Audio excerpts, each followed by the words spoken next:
बिस्मिल्लाहिर्रहमानिर्रहीम। अस्सलाम वालेकुम वीवर्स। आज मैं दाल की कचौरी आप लोगों के लिए लेकर आई हूँ फ्राई, और इसको सेव किस तरह से करना है दोनों तरीक़े मैं आप लोगों को बताऊँगी कि आप फ्रोज़न भी इसको किस तरीके से कर सकते हैं और फ्राई। और दूसरी बात ये कि मैं आज चने की दाल से नहीं बल्कि मूंग की दाल से मैं आज कचौरी बना रही हूँ। अल्लाह ताला आप लोगों के खानों में, आप लोगों के ज़ायक़ों में बरकत अता फ़रमाए, रिज़्क़ में इज़ाफ़ा अता फ़रमाए, जहाँ रहें खुश रहें, हेल्दी रहें और दोनों जहानों की खुशियाँ समेटते रहें। अपना भी ख्याल रखें, अपने प्यारों का भी ख्याल रखें, साथ साथ दुआओं मुझे भी याद रखें कि मैं इससे ज़्यादा से ज़्यादा अच्छी रेसिपीज़ आप लोगों के लिए लेकर आऊँ।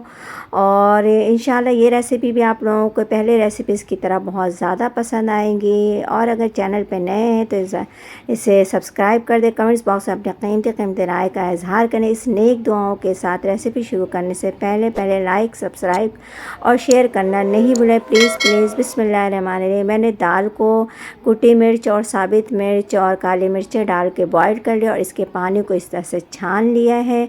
अब मैं इसको खुश कर रही हूँ और इसमें सिर्फ नमक डाल के और ये सब चीज़ें डाल के मैंने इसको पाउडर फॉर्म में कर लिया। और इधर आधा किलो मैंने ये मैदा ले लें या आटा ले लें, मैंने वाइट आटा लिया है और इसमें हस्ब ज़ायक़ा नमक डाल के इसको आपने इतना हार्ड गूँथना है कि ये इस तरह से सख्त हो जाए। अल्हम्दुलिल्लाह हार्ड गूँथने के बाद मैं इसको शॉपर में 15 मिनट के लिए रख दूँगी।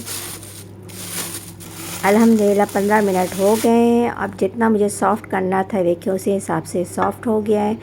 इसी तरीके से आप लोग भी बनाएं। अल्हम्दुलिल्लाह ये देखें, अब मैंने इसको सादे और सिंपल पानी से गूँधा। आप चाहें तो पानी को नीम गरम कर लें और इसमें, और दूसरी बात ये है कि आटे में आपने 4 टेबल स्पून ऑयल भी मिक्स करना है। अब ये देखें इस तरह से पाउडर फॉर्म में मैंने इसको कर लिया है। दाल को बिल्कुल भी खुश्क करना, दाल में ज़रा सा भी अगर पानी होगा तो आपकी कचौरियाँ फट जाएंगी और ये बिल्कुल भी सही नहीं बनेंगी। और आटे में ऑयल ज़रूर आप लोगों को डालना है, इससे क्या होगा कचौरियाँ खस्ता बनेंगी और सॉफ़्ट होंगी, वरना बिल्कुल हार्ड हो जाएंगी। ये इस तरीके से सारी पेड़े को मैं इस तरीके से बना के, और इसके दूसरी ये कि आटा इसमें अब मैं नहीं लगाऊंगी। अब इसको मैं ऑयल से इस तरह से देखें, इस तरह से मैं इसमें ऑयल डाल के इसको आपस में मिक्स कर लूँगी ताकि ये सारे पेड़े आपस में चिपके नहीं। और ये देखें अल्हम्दुलिल्लाह तमाम पेड़े मैंने बना लिए। आधा किलो मैदे से आप इतने ढेर सारी कचौरियाँ बना सकती हैं, आधा पाव मूंग की दाल के साथ। अल्हम्दुलिल्लाह इस तरीके से आपने इसको प्रेस करना है। और ये देखिए मैं इसमें अब खुश्की आटा नहीं लगाऊंगी, इसमें अब मैं ऑयल लगाऊंगी ताकि ये चिपके नहीं और ये कचौरियाँ फटे नहीं। और साइडों से आपने इसको बेलना, ये देखें और साइडों से ज़्यादा बेलें ताकि सेंटर से वो फटे नहीं। साइडें क्योंकि हमेशा मोटी रह जाती हैं कचौरियों की, तो इसलिए आप साइडों पे ज़्यादा प्रेस करें। ये देखें अल्हम्दुलिल्लाह इस तरीके से मैं सारी कचौरियों को बेल लूँगी। ये देखें इस तरीके से आप लोगों को प्रेस करना है, ऑयल लगाना है। और अगर रेसिपी पसंद आए तो इसे कमेंट्स बॉक्स में कीमती राय का इजहार करें। और मुझसे अगर कुछ समझ में नहीं आए तो आप लोग कमेंट्स बॉक्स में पूछ सकती हैं। आप लोगों की दुआएं, आप लोगों की मोहब्बत और प्यार है कि मैं अब तक आप लोगों के साथ जुड़ी हुई हूँ और इससे ज़्यादा से ज़्यादा अच्छी रेसिपीज़ इंशाल्लाह आगे भी लेते हुए आऊँगी और अभी भी लेकर आ रही हूँ। मेरा बस बहुत दिल चाह रहा था कि मैं आज कचौरियाँ बनाऊँ। इससे पहले मैंने आप लोगों के साथ चने की दाल की कचौरियाँ शेयर की हैं, लेकिन आज मैं आप लोगों के साथ मूंग की दाल की कचौरी शेयर कर रही हूँ क्योंकि मुझे मूंग की दाल की कचौरियाँ ज़्यादा पसंद आती हैं।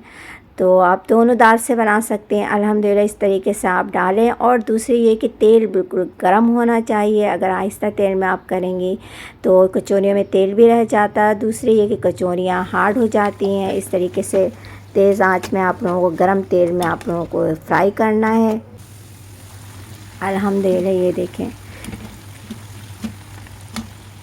और आलू की तरकारी के साथ तो बहुत औसम लगेगा, लेकिन टाइम नहीं था। और दूसरी ये कि आलू की तरकारी मुझे इतना ज़्यादा पसंद नहीं, मैं चाय के साथ ज़्यादा वो करती हूँ।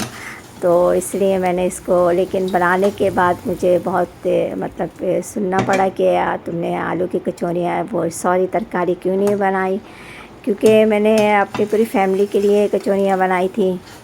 तो अल्हम्दुलिल्लाह वैसे फिर भी हमने खा लिया ये। और देखो इसको सेव किस तरह से करना है, वो इस तरीके से आपने बिल्कुल एक डालना है और डिप करके इस तरह से निकाल लेना ताकि इसके ऊपर ऑयल लग जाए और थोड़ी सी ये आप पक जाए। इस तरीके से मैं सारी कचौरियों को जो मुझे सेव करना है वो मैं इसको इस तरीके से सेव कर लूँगी, इस तरीके से। अल्हम्दुलिल्लाह ये देखें।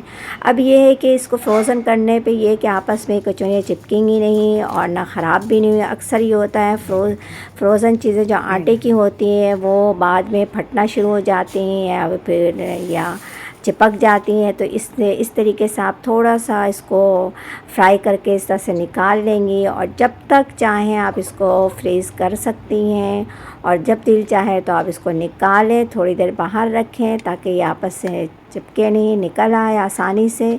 और अगर चाहें तो आप इसके ऊपर शॉपर्स के लेयर्स चढ़ा के 1 बाय 1 लेयर्स में रख लें, वो ज़्यादा इजी। लेकिन ये है फ़ायदा है ये कि थोड़ा सा पकाने से आपकी कचौरियाँ जितने महीने भी रखना चाहें सेफ़ रहेंगी, फटेंगी नहीं, क्योंकि ये थोड़ी पक चुकी। दुआ में याद रखें। अल्लाह हाफ़िज़।